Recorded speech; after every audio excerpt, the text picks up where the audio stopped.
Right, so there are three types of setups that I recommend in this so-called improved Pirc defense version, or you can give it any other name. So let's begin with pawn to e4 first. Against pawn to e4, of course you start with d6, as if you want to play the normal Pirc defense, then pawn to d4, knight to f6, threatening to capture this pawn. So after white plays knight to c3, I suggest you just go knight fd7. Why not knight bd7? I mean, this looks more natural just to play in the style of the rat defense. Well, first of all, you just want to surprise your opponent, trying to take them out of their prep. And secondly, by playing knight fd7, you're trying to avoid the Austrian attack or any kingside pawn storm attack, which most white players like doing against the Pirc defense. And that's the main area of our mate, by the way. Then lastly, you just want to keep the g8 diagonal open for your king's bishop. You don't want anything to stand on its way at best, because see, if you play the normal PS defense or the Pirc defense with pawn to g6 here, white will oftentimes play pawn to f4, signifying that they want to start attacking immediately, messing up your pawn structure on the king side. We see how oftentimes black's position becomes so passive against the Austrian attack. This, honestly speaking, seems to be a little bit boring. So after white plays knight to c3, I suggest you just go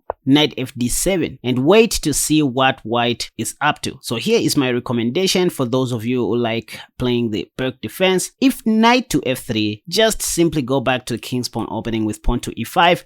That works pretty much well. And this is setup number one. For example, after knight to f3, you go pawn to e5 now. What else? Say bishop c4. There's nothing here.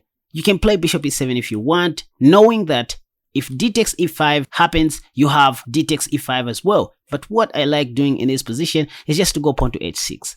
That's fine. If d takes e5, again, we can just take back. This time, I even have bishop d6 given a chance. For example, after castle short, I can just go bishop d6, game over. By the way, if knight b5, it's up to you to save the bishop or not. Here I would play bishop e7 because anytime soon I'm going to play a6. So knight b5 is a sheer waste of time by white. Same with knight d5, the top played move. In this very position, the best way I would challenge white's knight on d5 is by going knight b6, attacking two pieces. So white has to take, obviously, and then I take with my a pawn. Now I have this beautiful semi-open file with my beautifully placed bishop on d6, and see how simple this opening is. You will develop your queen on e7, play bishop g4 given a chance, knight c6 is coming, etc. So once again, the main setup is pawn to e5 after white plays knight to f3. Even if they take, you can just take back. And after bishop c4, you either go bishop e7 if you want, or pawn to h6, just avoiding this. And sometimes they might play bishop e3. Well, against this, you can just go pawn to c6 as if you're playing the Brazilian defense, stopping knight d5 or knight b5, just being extra solid. Or you can even go pawn to a6 here. Why pawn to a6? You are keeping the c6 square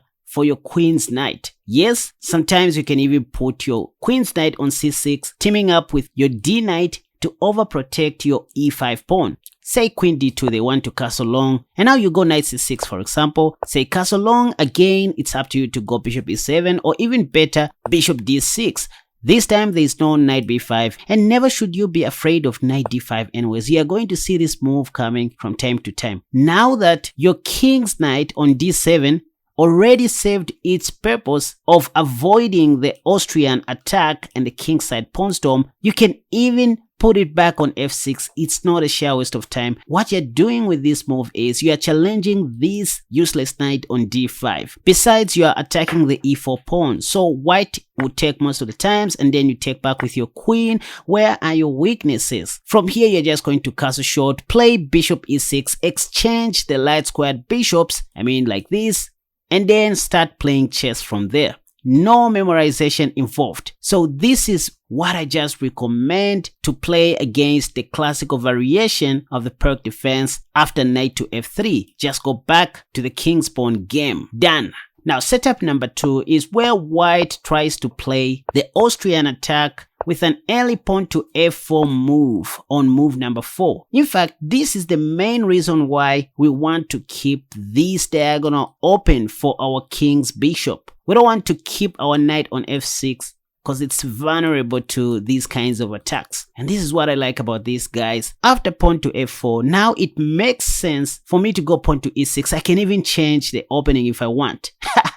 Yes, I can even go back to the French defense or anything else. Like for example, pawn to e6 here. Say after knight to f3, I'm just showing you one of the possibilities. Now you go bishop e7. You have no weaknesses. By the way, if g4, we have bishop h4 check. So white has to behave. Maybe they'll play something like pawn to e5. But even against this, we can just lock the center like this and play the French defense. This is how we play the French defense. Beginning with pawn to c5, knight c6, then queen b6. And after completing your French defense setup against the Austrian, you can even consider playing pawn to f6 once the dust settles to begin fighting on the center. I mean, like this. But this is not the video about the French defense anyways. So after knight fd7 and pawn to f4, kind of the Austrian attack, what do I recommend? I recommend that you switch back to the Benoni lines with pawn to c5 immediately, and it makes sense. Just remember this structure: f4 equals c5. So white has started attacking on the king side while you start attacking on the queen side without having to worry about your misplaced knight on f6. So this is setup number 2. Worse off if white takes, now you can simply take back on c5 like this. Where are your weaknesses?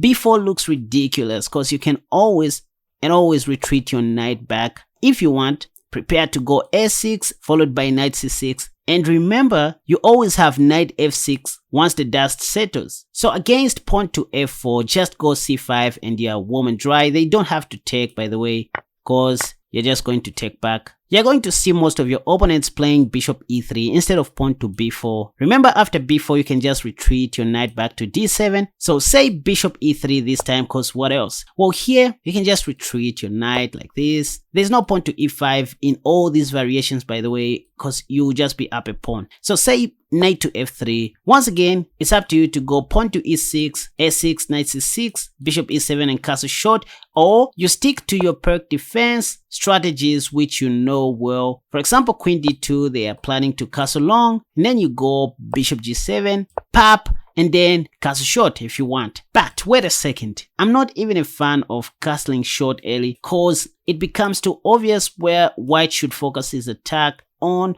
So what I like doing is delaying castling as much as I can. So you can even develop your piece like this. Just keep your king on the center. Say white plays bishop c4, then you go queen a5, preparing for a6 and b5. You are targeting this, right? So say white plays pawn to e5 here. I don't know what else. You can just take. Yep. If pawn takes, you have knight d takes e5. Oh, there is no checkmate. This square is well protected. If knight takes, you can even take back with the queen like this. In these kinds of positions that look complicated, all you're looking for are big trades. For example, you want to find a way of exchanging queens. Rook h e1, trying to do a little discovery, or you can just castle short. This time it's even safer. Anyway, again, whenever you see pawn to f5, don't do anything about this. There are a lot of things that you can do, such as this and this and this. I don't even know. I mean, just leave this pawn like that. They will decide what to do with it. Yep. So what else can white do in this position instead of e5 or pawn to f5? Say knight g5, targeting this weak pawn. You can just castle short. I mean, this is too slow. h4, intending to mess up your king side. This is what they like doing, right?